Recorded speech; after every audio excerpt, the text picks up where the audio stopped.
योऽन्तः प्रविश्य मम वाचमिमां प्रसुप्तां सञ्जीवयत्यखिलशक्तिधरस्वधाम्ना अन्यांश्च हस्तचरणश्रवणत्वगादीन् प्राणान्नमो भगवते पुरुषाय तुभ्यम्. எல்லாருக்கும் நமஸ்காரம்.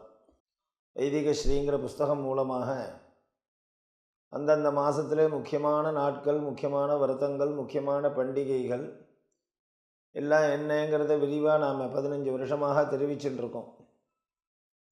இருந்தாலும் இதே மாதிரி ஒரு மீடியாக்கள் வழியாக அதனுடைய விவரத்தை அப்பக்கப்போ தெரிவிக்கிறது அப்படின்னு எப்போ நமக்கு அவகாசம் கிடைக்கிறதோ அதையும் செஞ்சுட்டுருக்கோம். அந்த ரீதியில் இப்போ நிகழக்கூடியதான ஒரு நாள் அமாவாசை, தை மாதத்தினுடைய அமாவாசை நாள்.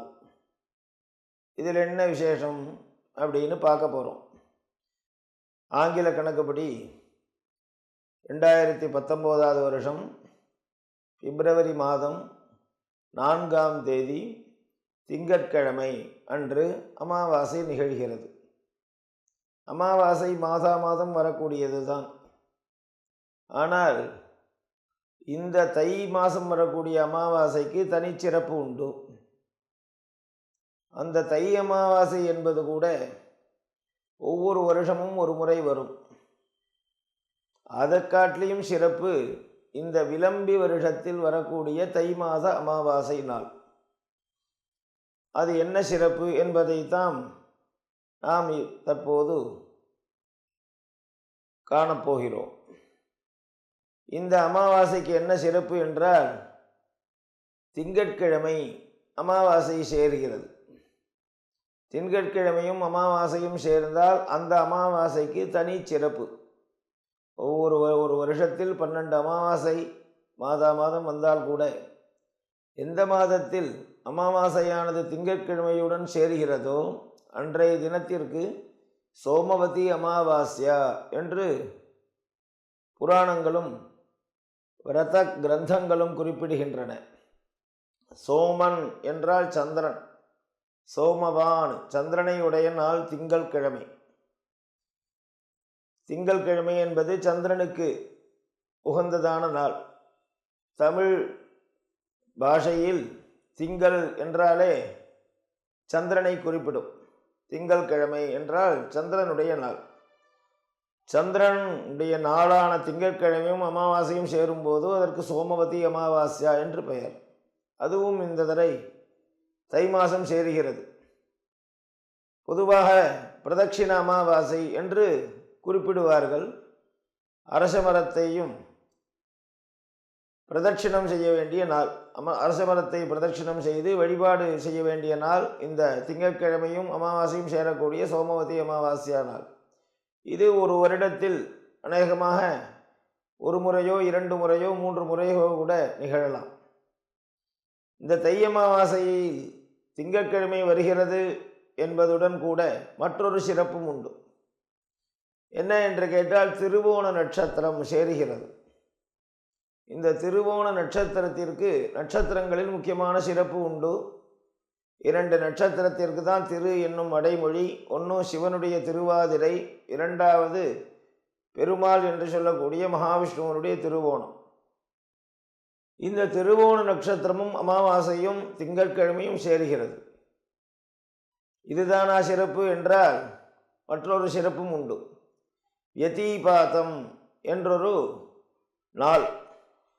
இதுவும் அநேகமாக ஒவ்வொரு மாதமும் ஒரு முறை நிகழும். ஒரு வருடத்திற்கு 13 நாட்கள் யதீபாத யோக நாட்கள். பஞ்ச அங்கங்களில் திதி, வாரம், நட்சத்திரம், யோகம், கரணம் என்று சொல்லும்பொழுது இந்த யோகங்கள் 27. அந்த யோகங்களுக்குள் யதீபாதம் என்றொரு யோகம் 27 நாட்களுக்கு ஒரு முறை வரும். இந்த நாட்களுடைய சிறப்பை பற்றி, மார்கழி மாத யதீபாத நாளுடைய சிறப்பை பற்றியும் வைதிக ஸ்ரீயில் குறிப்பிட்டிருக்கோம். இது ஒரு தேவதையினுடைய நாள். யதீபாத தேவதை என்றே ஒரு தேவதை. மார்கழி மாதம் வரக்கூடிய மகாவிதீபாதம், மகாலய பட்சத்தில் இந்த விதீபாத யோகம் வரும்பொழுது அந்த நாளில் பிதர்களை வழிபடுவதற்கு மிகச்சிறப்பான நாளாக குறிப்பிடப்பட்டிருக்கு.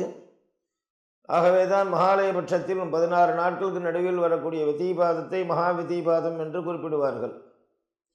பிதர்களை ஆராதிப்பதற்கு மிகச்சிறந்ததான ஒரு யோகம் விதிபாதம்.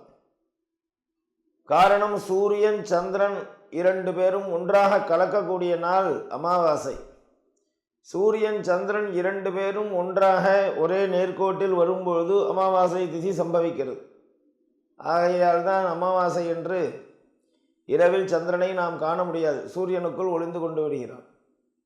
இப்படி சூரியனும் சந்திரனும் ஒன்றாக இணையக்கூடிய காலத்தில் பிதர்களுக்கு அதிகமாக பசி ஏற்படுகிறது, முன்னோர்களுக்கு. ஆகவே அமாவாசை என்று நாம் தர்ப்பணங்கள் செய்கிறோம், பிதிரு வழிபாடுகள்லாம் செய்கிறோம். அதே போல்தான் வெதிபாத யோகமும் பிதர்களுக்கு பசியை உண்டாக்கக்கூடிய யோகம். ஆகவே மகா வெதிபாதம் என்று குறிப்பிடுகிறோம். இந்த வெதிபாத யோகமும் அமாவாசையும் ஒன்றாக சேரக்கூடிய நாள். ஆக இந்த தை அமாவாசை பிப்ரவரி 4ஆம் தேதி 2019 அன்று விசேஷமான ஒரு 4 ஒன்றாக சேருகிறது. 4 என்றால் அமாவாசை திதி, கிழமைகளுக்குள் திங்கட்கிழமை, நட்சத்திரங்களுக்குள் திருவோண நட்சத்திரம், யோகங்களுக்குள் யோகராஜா என்று குறிப்பிடக்கூடிய விதிபாத யோகம். இந்த 4 ஒன்றாக சேருகிறது. இவ்வளவுதானா என்று கேட்டால் மற்றொரு சிறப்பும் உண்டு. என்ன என்று கேட்டால், இந்த அமாவாசை நிகழும் பொழுது சூரியனானவன் மகர ராசியில் இருப்பது, அதாவது தை மாசத்தில் நிகழக்கூடிய அமாவாசை. சாந்திரமானம் என்று சொல்லக்கூடிய கணக்குப்படி இந்த அமாவாசை பௌஷ அமாவாசை என்று சொல்லுவார்கள். மாக அமாவாசை என்று கூட இதற்கு பெயர் குறிப்பிடுவது உண்டு. பாரத தேசத்தினுடைய தென்பகுதியில் பௌஷ அமாவாசை என்றும், பாரத தேசத்தினுடைய வடதேசங்களில் பௌர்ணமி முதல் பௌர்ணமி வரை 1 மாதம் என்று சாந்திரமானத்தை கணக்கிடக்கூடிய பகுதியில் வசிப்பவர்களுக்கு மாக அமாவாசை என்றும் சொல்லப்படும். ஆக புஷ்ய மாதம் என்று சொல்லக்கூடிய தை மாதம், அமாவாசை திதி, திங்கட்கிழமை, திருவோண நட்சத்திரம், விதிபாத யோகம், இந்த 5ம் ஒன்றாக கலக்கிறது, ஒன்றாக சேருகிறது. முக்கியமான காலம், நல்ல காலம் என்று சொல்கிறோம் அல்லவா? அப்படி ஒரு சிறப்பான நாளாக அமைந்திருக்கு. இதை பற்றி சாஸ்திரங்களில் சொல்லும்பொழுது இப்படிப்பட்ட சிறப்பான இந்த 5ம் ஒன்றாக கலக்கக்கூடிய நாளென்று, நல்ல நாளாக, புண்ணியங்களை சேகரிக்கும் நாட்களாக அமைந்துள்ளது. ஆகவே அனைவரும் அன்றைய தினம் ஒரு சில காரியங்களை செய்து பாபங்களிலிருந்து தன்னை விடுவித்து கொள்ள வேண்டும். கூடியவரை புண்ணிய காரியங்களை செய்து தர்ம காரியங்களில் ஈடுபட்டு தனக்கும் தன்னை சார்ந்தவர்களுக்கும் நன்மையை ஏற்படுத்தி கொள்ள வேண்டும் என்பதற்காக நமது முன்னோர்கள், ரிஷிகள் இதனுடைய சிறப்பை வெளிப்படுத்தி அன்றைய தினம் என்னென்னலாம் செய்ய வேண்டும் என்றெல்லாம் குறிப்பிட்டிருக்கிறார்கள். பல புஸ்தகங்களில் இதனுடைய விவரம் காணப்படுகிறது. பல வருஷங்களுக்கு ஒரு முறையே நிகழக்கூடிய இந்த நாள், சாஸ்திரப்படி இந்த நாளுக்கான பெயர் மகோதயம் என்று குறிப்பிடப்படுகிறது. மகோதயம் என்று. ஆக பிப்ரவரி 4ஆம் தேதி தை அமாவாசை என்று நிகழக்கூடியதான நாளுக்கு மகோதயம் என்று பெயர். உதயம் என்றால் வெளிப்படுதல், சூரியன் உதயம். சூரியன் உதிக்கக்கூடிய காலத்தில் இந்த 5ம் ஒன்றாக கலக்கிறது, மகோதயம். இதே இன்னொரு நாள் உண்டு, அர்த்தோதயம் என்று. 2ம் சமமான நாள்தான், 2க்கும் துல்லிய பலம். அர்த்தோதயத்திற்கு என்ன சிறப்பு உண்டோ அந்த சிறப்பு மகோதயத்திற்கும் உண்டு, மகோதயத்திற்கு உள்ள சிறப்பு அர்த்தோதயத்துக்கும் உண்டு. ஆனால் இந்த 5ல் ஒன்று மட்டும் மாறுதல். அர்த்தோதயத்தில் என்ன என்று கேட்டால், மகோதயம் என்றால் திங்கட்கிழமை என்று நிகழக்கூடியதான அமாவாசை, திருவோணம், விதிபாதம் இவைகள் ஒன்றாக சேரும் பொழுது புஷ்ய மாசம், மகோதயம் என்று பெயர். இதே திங்கட்கிழமை வராமல் ஞாயிற்றுக்கிழமை என்று இந்த யோகங்கள் தை அமாவாசையில் மாக அமாவாசையில் ஒன்றாக கலந்தால் அந்த நாளுக்கு அர்த்தோதயம் என்று பெயர். எப்படி கிரகணமானது ஞாயிற்றுக்கிழமை என்று வந்தால் ஒரு பெயர், திங்கட்கிழமை என்று வந்தால் சூடாமணி கிரகணம் என்று அதனுடைய சிறப்பு பெயர் மாறுபடுகிறதோ அதை போல்தான் இந்த வருஷம் நாம் வரக்கூடிய மகோதயம் திங்கட்கிழமை என்று சேர்கிறது. இவ்வளவு சிறப்பு வாய்ந்தது. இதை அனைவரும் தவறாது பயன்படுத்தி கொள்ள வேண்டும். என்ன செய்யலாம் என்று கேட்டால், ஒவ்வொருவருடைய எதிர்பார்ப்பு நாம் சௌக்கியமாக வாழ வேண்டும், சுகம் எப்பொழுதும் நமக்கு கிடைத்து கொண்டே இருக்க வேண்டும். எப்போதும் சௌக்கியமாக இருக்கணும் சார், எந்த ஆபத்தும் எனக்கு வரக்கூடாது, எந்த பிரச்சனையும் இருக்கக்கூடாது, எந்த வியாதியும் எனக்கு இருக்கக்கூடாது, கவலையே இருக்கக்கூடாது, சௌக்கியமாக இருக்கணும். உடல் ரீதியாகவும் சுகம் ஏற்பட வேண்டும், மனசு சௌக்கியமாக இருக்கணும். இப்படி தான் அனைவரும் எதிர்பார்க்கிறார்கள். ஆனால் இவர்களால் அவ்வாறு வாழ முடிகிறதா என்றால் இல்லை, வாழ முடியவில்லை. சில நேரங்கள் சுகம், சில நேரங்கள் துக்கம், மாறி மாறி வாழ்க்கை. துக்கங்களே வராமல் இருக்கும் வேண்டும் என்று நினைப்பவன் துக்கம் வருவதற்கு என்ன காரணமோ அதை செய்யாமல் இருக்க வேண்டும். சுகம் வேண்டும் என்று நினைப்பவன் சுகம் கிடைப்பதற்கு என்ன காரணமோ அதை செய்ய வேண்டும். சுகம் கிடைப்பதற்கு புண்ணியம் காரணம், தர்மம் காரணம், நேர்மை காரணம். இவைகள்படி வாழ்க்கையை அமைத்து கொண்டால் சௌக்கியமாக இருக்கணும். பலவிதமான பாபச் செயல்கள், குற்றங்கள், ஹிம்சை, துன்புறுத்துதல் போன்றதான செயல்கள், இவைகள் துக்கத்திற்கு காரணம். இவன் பாபமே செய்யாமல் இருக்கவே முடியாது. மனித வாழ்க்கையில் பாபமும் புண்ணியமும் கலந்தது மனுஷ வாழ்க்கை. புண்ணியம் மட்டுமே செய்பவர்கள் தேவர்கள், பாபம் மட்டுமே செய்பவர்கள் அசுரர்கள். மனிதர்கள் என்பவர்கள் புண்ணிய பாபத்தின் கலப்பான ஒரு பிறவி. இரண்டும் தான் செய்து கொள்ளுது. புத்திசாலியாக இருக்கிறவன் என்ன பண்ணுவான்? வீடு சௌக்கியமாக இருக்கணும், பெருசாக பங்களா கட்டியிருக்கோம், வீட்டில் குப்பையே சேரக்கூடாது, அழுக்கே வரக்கூடாது, எந்த ஒரு தூசியே இருக்கக்கூடாது அப்படின்னு எல்லாரும் நினைப்பான். அப்படி இருக்க முடியுமா? கோடிக்கணக்கில் போட்டு வீடு கட்டினா கூட, எவ்வளோ பெரிய இடம் கட்டினால் கூட இயற்கையினுடைய ஒரு வேகத்தால் குப்பையும் சில தூசிகளும் சில அழுக்குகளும் வீட்டில் படியத்தான் செய்யும். படியாமல் தடுக்க முடியுமா? முடியவே முடியாது. இன்னும் அறிவாளியாக இருக்கிறவன் என்ன செய்ய வேண்டும்? அப்பொழுதுக்கு அப்பொழுது அந்த குப்பைகளை சுத்தம் செய்து அழுக்குகளை போக்கடித்து தூய்மையாக பராமரித்து கொள்ள வேண்டும் வீட்டை. அதே போல்தான் மனிதனுடைய உடலும். இவன் செய்யக்கூடிய பாபங்களால் இவனுக்கு துக்கம் ஏற்படக்கூடிய ஒரு வாய்ப்பு அதிகமாயிட்டே இருக்கு. ஏராளமான பாபச் செயல்களும் பாப எண்ணங்களும் பாப பேச்சுகளும் பேச பேச இவனுக்கு துக்கங்கள் ஏற்படுவதான வாய்ப்பு.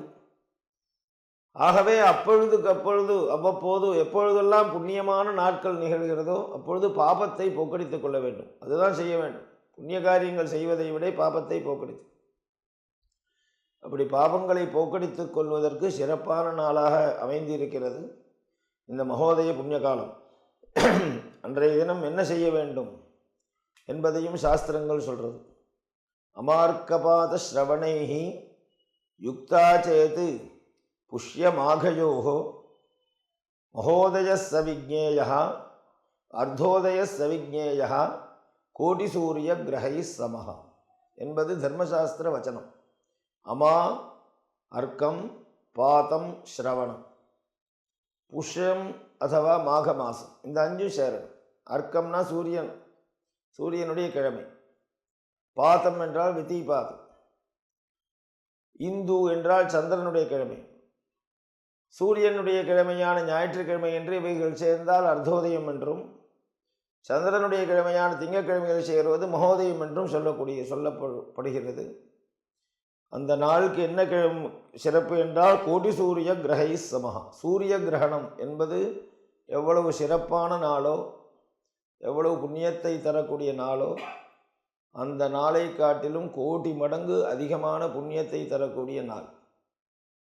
சூரிய கிரகணம் நிகழ்கிறது என்றால் அந்த சமயத்தில் அனைவரும் ஸ்நானம் செய்ய வேண்டும், எந்த ஜலத்தில் வேணாலும் ஸ்நானம் செய்யலாம், எந்த நேரத்தில் வேணாலும் ஸ்நானம் செய்யலாம், எந்த நிலையில் இருக்கிறவர்களும் ஸ்நானம் செய்யலாம். சர்வம் கங்கா சமம் தோயம், அனைத்து ஜலமும் கங்கா ஜலத்திற்கு துல்லியம். அதே போல்தான் மகோதய புண்ணிய காலத்திலும் அனைத்து நீர்நிலைகளிலும் புண்ணிய நதிகள் அனைத்தும் வந்து சாநித்தியமாக இருப்பதாக ஐதீகம். கங்கை, கோதாவரி, யமுனா, சரஸ்வதி போன்றதான நதிகள் எல்லா நதிகளிலும் ஒன்றுக்கொன்று கலந்து இருப்பதால் எந்த நதிகளில் வேணாலும் ஸ்நானம் செய்யலாம். ஸ்நானம் செய்ய வேண்டுமானால் சூரியன் உதிப்பதற்கு முன்பாகவோ சூரியன் உதித்ததற்கு பின்பாகவோ அனைவரும் ஸ்நானம் செய்ய வேண்டும். ஆண்கள், பெண்கள், குழந்தைகள், வயதானவர்கள், ஜாதி மத வித்தியாசம் இல்லாமல் எந்த நிலையில் இருப்பவர்களும் கட்டாயம் புண்ணிய நதிகளை நாடி சென்று ஸ்நானம் செய்ய வேண்டும். கங்கா என்பது புண்ணிய நதிகளுக்குள் மிகச்சிறப்பான நதி. அந்த கங்கைக்கு சென்று ஸ்நானம் செய்யலாம். அல்லது திரிவேணி சங்கமம் என்று சொல்லக்கூடிய கங்கை, யமுனை, சரஸ்வதி மூன்றும் ஒன்றாக கிளக்கக்கூடிய பிரயாகராஜ், அலகாபாத், அங்கு திரிவேணி சங்கமத்தில் சென்று ஸ்நானம் செய்யலாம். தற்பொழுது கும்பமேளா என்னும் சிறப்பான நாள் கூட ஒன்றாக கலந்து இருக்கிறது. அன்றைய தினம் அங்கு சென்று ஸ்நானம் செய்யலாம். அல்லது தமிழ்நாட்டிலேயே இருக்கக்கூடிய முக்கூடல் சங்கமம், பவானி, ஈரோடு பகுதியில் அங்கு ஸ்நானம் செய்யலாம். அல்லது நதிகள் சமுத்திரத்தில் சென்று கலக்கக்கூடிய இடம் சில இடங்கள் இருக்கிறது. பூம்புகார் என்று சொல்லக்கூடியதான ஒரு க்ஷேத்திரம் திருவெங்காடுக்கு சமீபத்தில், அங்கு சென்று ஸ்நானம் செய்யலாம். அல்லது கடலில் ஸ்நானம் செய்யலாம். கடல் என்று சொல்லக்கூடிய சமுத்திரமானது அனைத்து நதிகளுடைய சேர்க்கை. அந்தந்த நதிகளில் ஸ்நானம் செய்தால் அந்தந்த நதி ஸ்நான பலன்தான் கிடைக்கும். ஆனால் சமுத்திராய வஜுனாய சிந்து நாம் பதயே நமஹா நதீநாகும் சர்வாசாம் பித்ரே. கங்கை, யமுனா, கோதாவரி, சரஸ்வதி, காவேரி, துங்கபத்ரா, தாமிரபரணி, வைகை, எத்தனை நதிகள் உண்டோ எல்லா நதிகளும் சென்று கலக்கக்கூடிய இடம் சமுத்திரம். ஆகவே அனைத்து நதிகளுடைய சேர்க்கையான சமுத்திரத்தில் ஸ்நானம் செய்யும் பொழுது அனைத்து நதிகளிலும் ஸ்நானம் செய்த பலன் கிடைக்கும் என்று சாஸ்திரம் சொல்றது. ஆகவே சமுத்திரத்தில் ஸ்நானம் செய்யலாம். அப்படி என்றால் தினசரி சமுத்திரத்தில் ஸ்நானம் செய்யலாமே என்று நமக்கு தோணும் அல்லவா? ஆகவே சாஸ்திரம் சொல்லியது சமுத்திரத்தில் தினசரி ஸ்நானம் செய்யக்கூடாது. பர்வ நாட்கள் என்று சொல்லக்கூடிய அமாவாசை, பௌர்ணமி என்று தான் ஸ்நானம் செய்யலாம். ராமேஸ்வரத்தை தவிர சேதுக்ஷேத்திரம் என்று சொல்லக்கூடிய ராமேஸ்வரத்தில் மட்டும்தான் வருடம் முழுவதும் ஸ்நானம் செய்யலாம். மற்ற எந்த இடங்களிலும் சமுத்திரத்தில் குறிப்பிட்ட நாள் என்று தான் ஸ்நானம் செய்ய வேண்டும். அப்படி இந்த தை அமாவாசை என்று சமுத்திரத்தில் சென்று ஸ்நானம் செய்வதற்கு சாஸ்திரம் அனுமதிக்கிறது. வேதாரண்யம், ஸ்ரீவாஞ்சியம் போன்றதான புண்ணிய க்ஷேத்திரங்கள், வேதாரண்யத்திலும் கடல் இருக்கிறது. சென்னையில் வசிப்பவர்களுக்கு இது மிகச்சிறந்த வாய்ப்பு. சமுத்திரம் கரையிலேயே வசிக்கிறார்கள், சமுத்திரத்தில் சென்று ஸ்நானம் செய்யலாம். மும்பையிலும் சமுத்திரங்கள் இருக்கிறது. பல இடங்களில் புண்ணிய நதிகள் எல்லா ஊர்களிலும் பிரவகிக்கிறது. சென்னையில் வசிப்பவர்கள் அருகில் பாலாறு என்று இருக்கிறது, க்ஷீரநதி என்று சம்ஸ்கிருதத்தில் பெயர். பாலாற்றினுடைய பெருமை மிகப்பெரியதாக இருக்கிறது, அதில் ஸ்நானம் செய்யலாம். தாமிரபரணி, திருநெல்வேலி பகுதியில் இருப்பவர்கள் தாமிரபரணி புஷ்கரத்தின் பொழுது ஸ்நானம் செய்த இடங்கள் அனைத்தும் இந்த மகோதய புண்ணிய காலத்தில் ஸ்நானம் செய்வதற்கு ஏற்றதான இடம். மதுரை போன்ற நகரங்களில் இருப்பவர்களுக்கு வைகை நதி, சம்ஸ்கிருதத்தில் வேகவதி என்று பெயர். அந்த நதிகளில் எந்த இடத்தில் ஸ்நானம் செய்வதற்கு உகந்ததாக படித்துறைகள் அமைந்திருக்கிறதோ அங்கு சென்று நீராடலாம். இதே போல யமுனை நதி பிரவகிக்கக்கூடிய ஸ்தலங்களில் இருப்பவர்கள் யமுனையில் ஸ்நானம் செய்யலாம். டெல்லி போன்ற மாநகரங்களில் இருப்பவர்கள், கல்கத்தா போன்ற மாநகரங்களில் இருப்பவர்கள், கல்கத்தாவில் கங்கையே இருக்கிறது. இப்படி பக்கத்தில் உள்ள நதியை தேடி போய் ஸ்நானம் செய்வது சிறந்தது.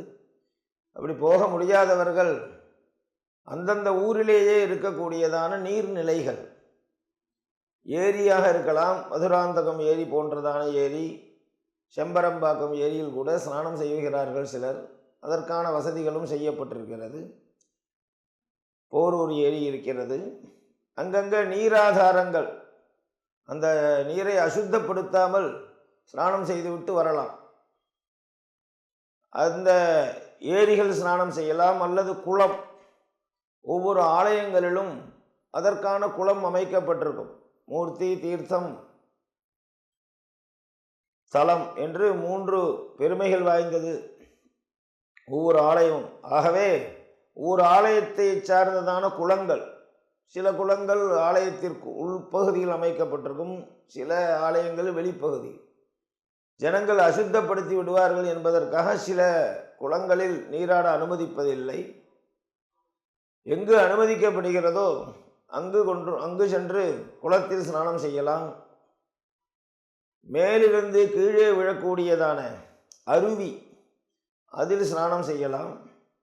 இதற்கான வாய்ப்பு இல்லாதவர்கள் பூமிஷ்டம் உத்தரதாத் புண்ணியம் என்று பூமியிலிருந்து மேலே இழுத்து குளிக்கக்கூடியதான கிணறு போன்ற நீர்நிலைகளில் ஸ்நானம் செய்யலாம். அதற்கும் வாய்ப்பு இல்லாதவர்கள் பூமியிலிருந்து நாம் நேரடியாக இழுக்காமல் எந்திரங்கள் மூலமாக இழுக்கக்கூடியதான அந்த போர் வாட்டர், போர் ஜலம், பூமியிலிருந்து மிஷின் நேரடியாக இழுக்கிறது. அது அந்த தேக்கி வைக்கக்கூடிய தொட்டிற்கு போவதற்கு முன்பாகவே நடுவில் ஒரு பைப்போ ஒரு வால்வோ வச்சு அதில் மூலமாக ஸ்நானங்கள் செய்யலாம். ஏதோ ஒரு வழிமுறைகள், தலை உச்சந்தலையிலிருந்து உள்ளங்கால் வரைக்கும் ஸ்நானம் செய்ய வேண்டும். மகோதயத்திற்கு என்ன விசேஷம் என்றால் ஸ்நானம், தானம் 2 தான் விசேஷம். ஸ்நானம் செய்வதற்கு நமக்கு ஒன்றும் செலவே கிடையாது. ஸ்நானம் செய்தால் பாபம் பூரா போகும்.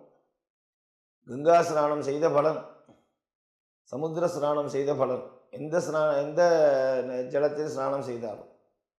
வெளியே செல்ல முடியாதவர்கள் வீட்டிலேயே நல்ல சுத்தமான ஜலத்தால் ஸ்நானம் செய்யலாம். ஸ்நானம் செய்யும்போது சோப்பு தேய்ச்சின்னு ஸ்நானம் பண்ணினா ஸ்நான பலம் கிடையாது.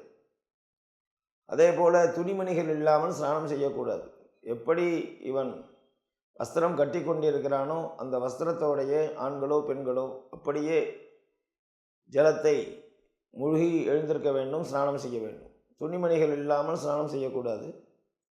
ஸ்நானம் செய்ய ஆரம்பித்ததிலிருந்து ஸ்நானம் முடிந்து ஈர வஸ்திரத்தை விலக்கி காய்ந்த வஸ்திரத்தை கட்டிக்கொண்டு நெற்றியில் புன்றம் இட்டுக்கொள்ளும் வரைக்கும் இவன் பேசாமல் இருக்க வேண்டும். ஸ்நாசியதே வருண சோபாம்.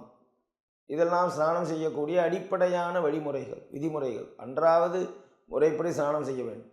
இது மகோதய புண்ணிய காலத்தினுடைய சிறப்பு. அப்படி ஸ்நானம் செய்வதால் சூரியன் உதிப்பதற்கு முன்னால் ஸ்நானம் செய்வது விசேஷம்.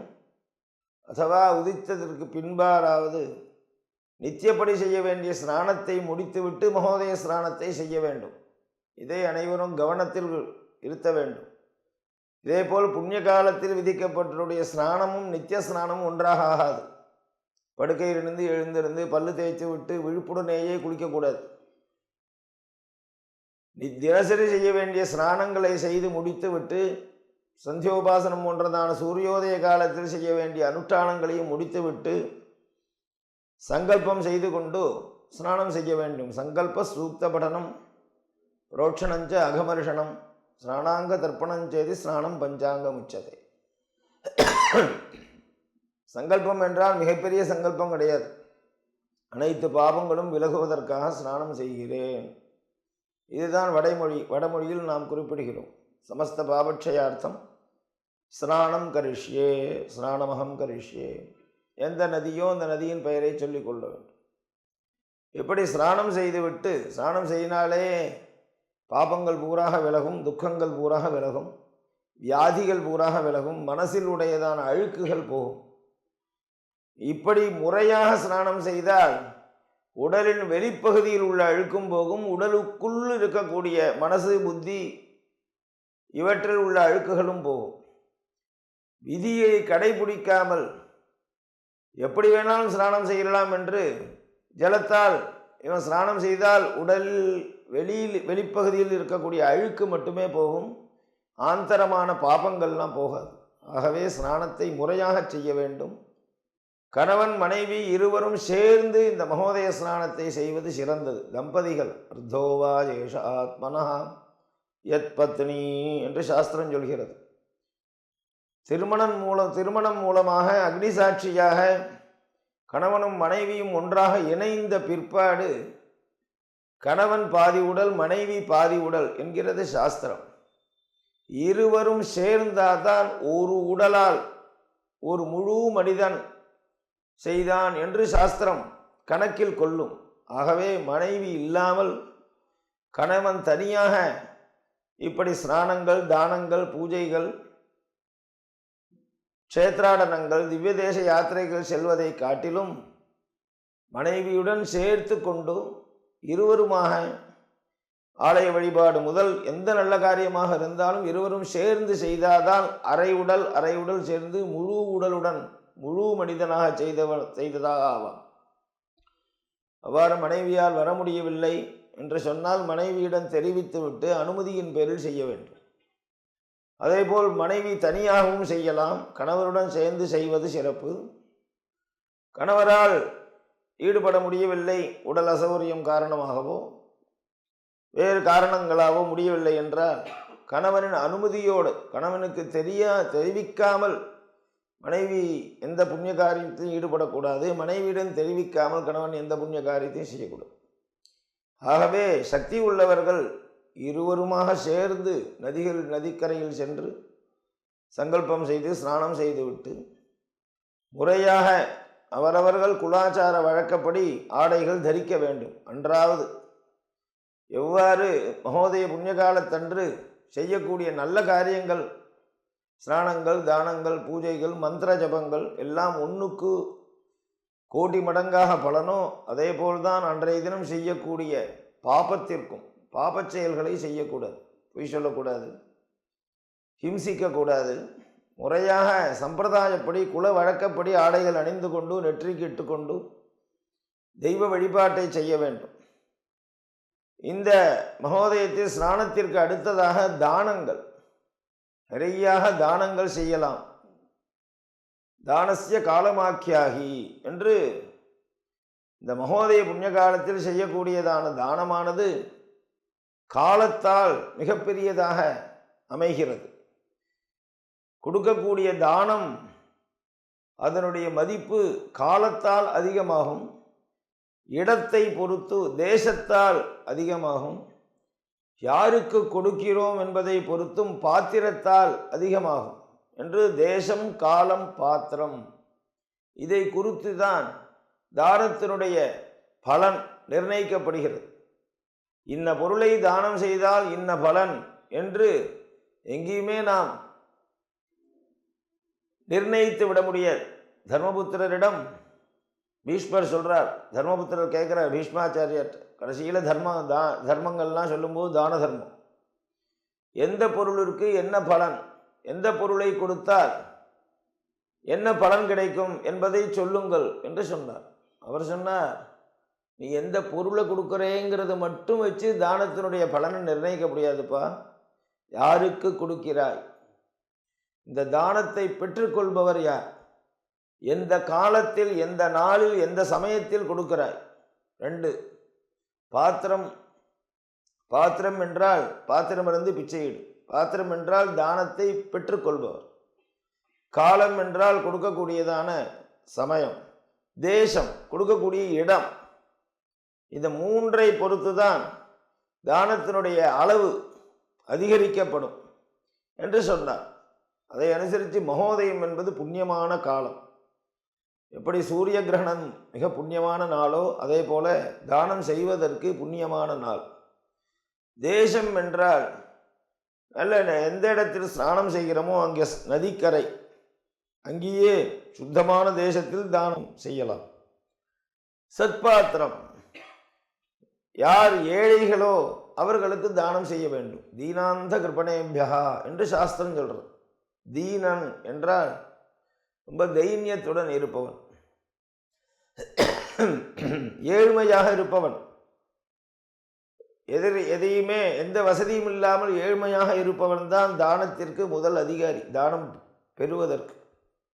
இரண்டாவது மாற்றுத்திறனாளிகள் என்று சொல்லக்கூடியவர்கள், கண் பார்வை குறைபாடு உடையவர்கள், கண் இழந்தவர்கள், கைகால்கள் முடமானவர்கள், இவர்கள்தான் முக்கியமான பாத்திரம்.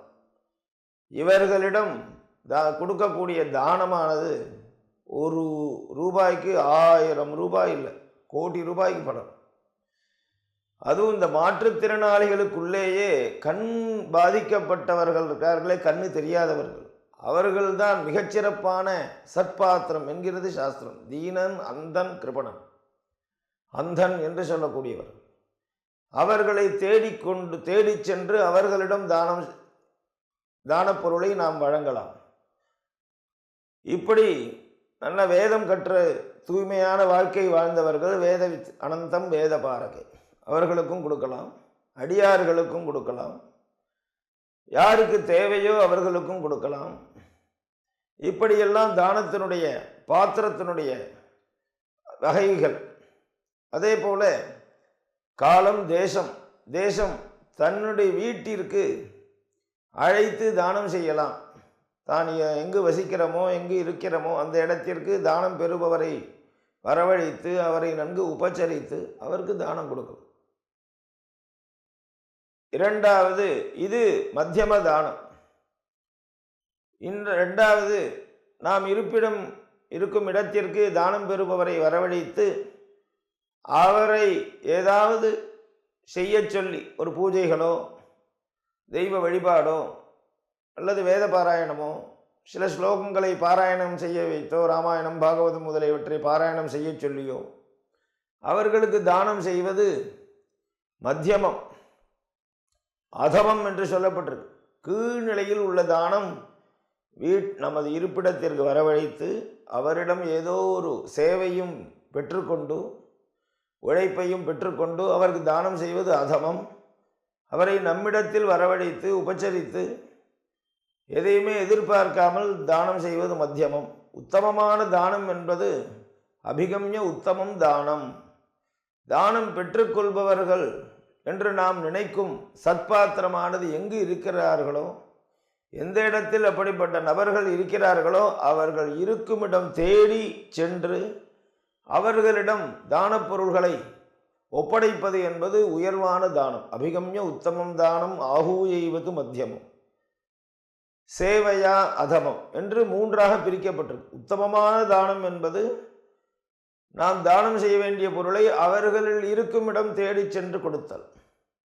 தானம் செய்ய வேண்டிய பொருள்களில் உயர்வான பொருள் என்பது தங்கம். ஸ்வர்ண தானத்திற்கு மிஞ்சி தானமே கிடையாது.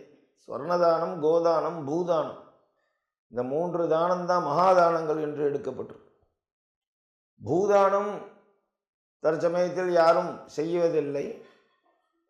பூதான இயக்கம் என்று வினோபாஜி ஆரம்பித்தார். நிறையா பேர் நிலம் தந்தார்கள். அதே போல நிலத்தை கொடுத்தல், விவசாயிகளுக்கு நிலம் கொடுக்கறது, வீடு கட்டி வசிக்கிறதுக்கு வீடு வாங்கி தானம் பண்ணுறது, இல்லை இடத்தை கொடுக்கறது, இதெல்லாம் பூதானம். இது தற்காலத்தில் மிகவும் அரிதாக இருக்கிறது. ஆனால் அதுதான் உயர்வான தானம். இரண்டாவதாக தானம் சொர்ண தானம், தங்கத்தை தானம் செய்ய வேண்டும்.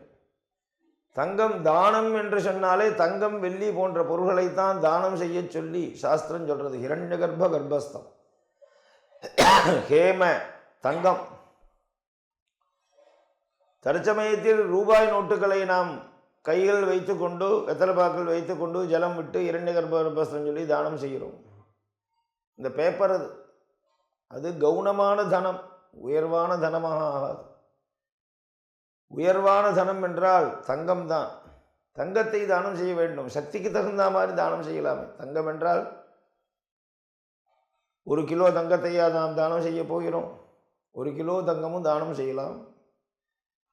100 கிராம் செய்யலாம், 50 கிராம் செய்யலாம், 10 கிராம் தானம் செய்யலாம், 1 கிராம் தானம் செய்யலாம், 1 பவுன் தானம் செய்யலாம், அரை பவுன் கொடுக்கலாம், 1/4 பவுன் கொடுக்கலாம், 1 கிராம், அரை கிராம் கொடுக்கலாம், 1/4 கிராம். தங்கம் கொடுக்காம இருக்கட்டும். தானம் என்று சொன்னால் தங்கம் தான். தங்கத்தில் தங்கமாக கொடுக்காமல் ஆபரணமாக கொடுக்கலாம். அதற்கு தனி பலன் உண்டு. வளையம் என்று சொல்லக்கூடிய வளையல், கைகள் போட்டுக்கொள்ளக்கூடியதான அந்த ஒரு ஆபரணத்தை தானமாக கொடுக்கலாம். காதில் அணியக்கூடிய தோடுகள், கடுக்கன் போன்றவற்றையும் தானமாக கொடுக்கலாம். கழுத்தில் அணியக்கூடிய செயினை தானமாக கொடுத்து போட்டுக்கொள்ள சொல்லலாம். இப்படி தானம் பெறுபவர்கள் அதை பயன்படுத்துகிறார்களா என்பதை நாம் பார்க்க வேண்டிய அவசியம் இல்லை. நாம் கொடுத்த உடனே நமக்கு பலன் கிடைச்சாச்சு. தார்மீகமான ஸ்தாபனங்களுக்கு நிறைய நன்கொடைகள் வழங்கலாம். நிறைய சேரிட்டபிள் ட்ரஸ்ட்டு, நிறைய கல்வி சாலைகள், கல்வி கூடங்கள், அன்னதான சத்திரங்கள் நிறைய அமைக்கப்பட்டிருக்கிறது. அதுக்கெல்லாம் தானங்கள் கொடுக்கலாம். பணமாகவும் கொடுக்கலாம், பொருளாகவும் கொடுக்கலாம். எல்லாம் தானம் பண்ணலாம். துணிமணிகள் வாங்கி கொடுக்கலாம். ஏதோ தானம் பண்ணாமல் இருக்கக்கூடாது. சக்திக்கு தகுந்த மாதிரி யதாசக்தி தானம். அவனுடைய சக்திக்கு தகுந்த மாதிரி தானங்கள். மகோதய புண்ணிய காலத்தன்று சூரியன் உதிப்பது முதல் சூரியன் மறையும் வரை புண்ணிய காலம். காலை உஷக்காலம் முதல் 4:30 மணி முதல் மாலை 7 மணி வரை மகோதய புண்ணிய காலம். இந்த 4ம் ஒன்றாக சேர்ந்திருக்கு. அமாவாசை, திங்கக்கிழமை, சிரவண நட்சத்திரம், வெதிபாதம். ஆகையால் அந்த சமயத்தில் பயன்படுத்தி நிறைய தானங்கள் செய்யலாம், பூஜைகள் செய்யலாம். கூடினவரை ஆலயங்களுக்கு சென்று வழிபடலாம். நமது கிரகத்திலேயே வீட்டிலேயே பூஜைகள் நிறையாக செய்யலாம். ஏழைகளுக்கு சாப்பாடு போடலாம். நமது வீட்டிற்கு வரவழைத்து அவர்களுக்கு தேவையான உணவை அருந்து கொடுத்து சாப்பிட சொல்லலாம். மகிழ்ச்சி ஏற்படுத்தும். எல்லாரையும் சந்தோஷமாக இருக்கணும். மகோதய புண்ணியகாலம் என்பது மிகச்சிறப்பான ஒரு வாய்ப்பாக அமைஞ்சிருக்கு. நிறையாக தானங்கள் செய்ய வேண்டும். கோதானம் செய்யலாம். கோதானம் எப்படி செய்ய வேண்டும் என்றால், பசுமாட்டினுடைய நல்ல காராம்பசு, அதனுடைய 2 கொம்புகளிலும் தங்கத்தால் குப்பி செய்து போட வேண்டும்.